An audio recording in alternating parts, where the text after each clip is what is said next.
এটা ESP32 weather station.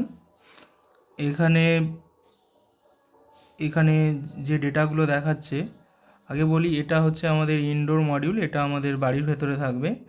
আর এটা হচ্ছে আউটডোর মডিউল, এটা আউটডোর মডিউল, এটা বাড়ির বাইরে থাকবে। কাজটা হচ্ছে এখান থেকে বাড়ির বাইরের যে ওয়েদার, যেমন টেম্পারেচার, হিউমিডিটি কিংবা প্রেশার, এই সমস্ত ডেটাগুলো এ কালেক্ট করবে এই সেন্সারের মাধ্যমে। এখানে মূলত দুটো সেন্সার ইউজ হয়েছে, একটা হচ্ছে BMP280 এবং DHT11 প্রেশার সেন্সার, আর ওই হিউমিডিটি সেন্সার। এটা বাইরের ওয়েদার কন্ডিশনটাকে রিড করে সমস্ত ডেটাটা এখানে পাঠাবে থ্রু ওয়াইফাই কানেকশান। দুটো মডিউলই বাড়ির ওয়াইফাই রাউটারের সঙ্গে কানেক্ট হয়ে থাকবে। এখানে যে ডেটাগুলো রিসিভ করছে, যেমন এখানে বলি, এখানে গ্রিন এলইডিটা যদি সিগন্যাল দেয়, বোঝা যাচ্ছে যে ডেটাটা রিসিভ করলো। একই রকমভাবে ট্রান্সমিটারের ক্ষেত্রে যদি দেখি, ট্রান্সমিটারেও এখানে ডেটাটাকে ট্রান্সমিট করলে এখানে ব্লু এলইডি ব্লিঙ্ক করছে, এবং মূলত প্রায় 3-4 সেকেন্ড অন্তর অন্তর ডেটাটাকে ট্রান্সফার করছে ওয়াইফাইয়ের মাধ্যমে। দুটো ডিভাইসই বাড়ির ওয়াইফাই কানেকশানের সঙ্গে কানেক্ট হয়ে থাকবে। এখানে যে ডেটাগুলো দেখাচ্ছে এটা কিন্তু রিয়েল টাইম দেখাচ্ছে। অ্যাকচুয়ালি টাইম সার্ভার থেকে এই টাইমটা ফেচ করে আমাদেরকে দেখাচ্ছে, রিয়েল টাইম দেখাচ্ছে। এখানে টাইম দেখাচ্ছে, এখানে আমাদের ইয়ারে কত নম্বর ডেট, 90 ডেজ, এখন আর 13 উইকস, আর এটা তো ডেট। আর মূলত আমাদের এই আউটডোরের যে ডেটা সেটা এইটা। এখন যেমন আছে 34.53 ডিগ্রি সেন্টিগ্রেড, হিউমিডিটি আছে 67%, আর এটা হচ্ছে এই 17 মিটার, এম মানে হচ্ছে মিটার। এটা মূলত আমাদের অল্টিটিউড বলা হচ্ছে, এটা কিন্তু রিয়েল অল্টিটিউড নয়, এটা হচ্ছে আমাদের রিলেটিভ অল্টিটিউড।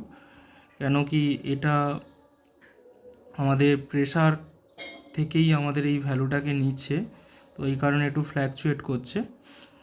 আর এটা হচ্ছে আমাদের মূলত প্রেশার, বায়ুর প্রেশার এখন এটা আছে এই 1011.2 HPA।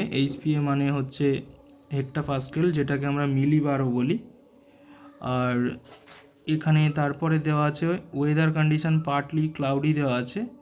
মূলত আমরা জানি প্রেশারটা যদি কমে যায় তাহলে কিন্তু আমাদের ক্লাউডি যে ব্যাপারটা সেটা কিন্তু হয়, আর যত প্রেশার বাড়ে তত কিন্তু আমাদের ক্লিয়ার স্কাইয়ের দিকে যায়, ওয়েদারটা একদম ক্লিয়ারের দিকে যায়। তো মূলত এখন আমাদের নর্মাল যে প্রেশারটা থাকে সেটা হচ্ছে 1013, তো সেখান থেকে দেখতে পাচ্ছ 1011 হয়ে আছে। HPA বা মিলিবার এটাকে বলছে। এই সমস্ত ডেটা কিন্তু আসছে এই মডিউল থেকে।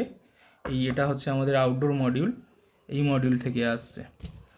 আর যদি আমি বলি আরেকটা গুরুত্বপূর্ণ জিনিস, এটাকে যদি আমি ওয়েব সার্ভারেও দেখতে চাই, ওয়েব সার্ভারেও দেখা যায়। ওয়েব সার্ভার মানে আমরা বাড়ির ওয়াইফাই কানেকশানে যে কোনো ডিভাইস যদি ওই সেম রাউটারে কানেক্ট থাকে তাহলে কিন্তু আমরা দেখতে পাবো সমস্ত ডেটা।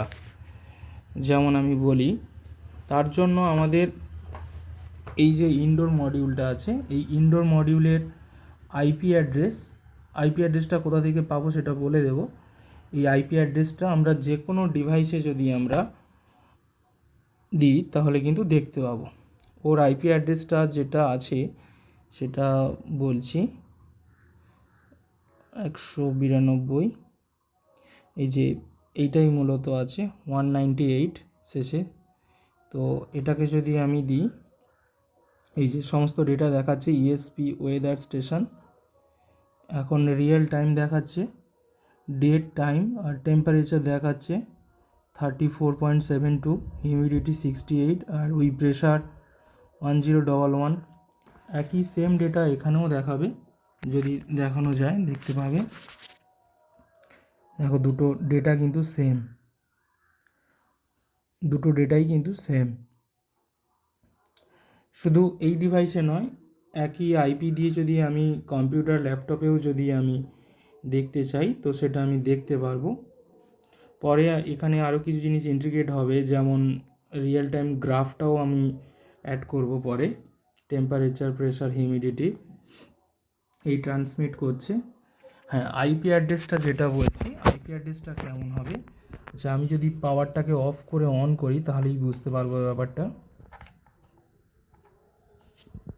আচ্ছা আমি ট্রান্সমিটারটাকে একটু বন্ধ করে রাখছি, কোনো ব্যাপার নয়, অন করা থাকলেও আমি একটা জিনিস দেখাবো। আচ্ছা এখানে কিন্তু আর কিছুই দেখাবে না, আমি সব কিছু বন্ধ করে দিয়েছি, তো সুতরাং আর খুঁজেই পাচ্ছে না সার্ভারটাকে। তো তার জন্য আমি আমি অন করলাম SP32 ওয়াইফাই কানেকশান ওকে। একই রকমভাবে SSID যে ওয়াইফাইতে কানেক্ট হয়ে আছে, এই যে আইপি অ্যাড্রেস 0.198, এই আইপি অ্যাড্রেসটাই এর আইপি অ্যাড্রেস। সিগন্যাল এখন এটা টাইম সার্ভার, ইন্টারনেট ঠিকঠাক থাকলে টাইম সার্ভারটা আমাদের ঠিক হয়ে যাবে। আচ্ছা এখন ইরর দিচ্ছে, কোনো ব্যাপার নয়, এটাকে আমি যদি অফ করে অন করি,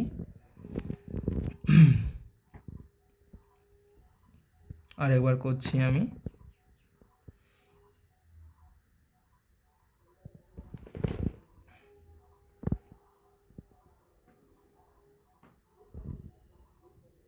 এই টাইম সার্ভার ওকে, টাইমটা ফেচ করে নিল, টাইম কিন্তু রিয়েল টাইমেই হয়ে গেছে, কিন্তু এখানে যে ডেটাগুলো আসা উচিত সেটা কিন্তু আসছে না। আচ্ছা এবারে যদি আমি এইটাকে যদি রিফ্রেশ করি, এখানেও একই জিনিস দেখতে পাবো, সমস্ত কিছু 0 0, এভরিথিং ইজ 0।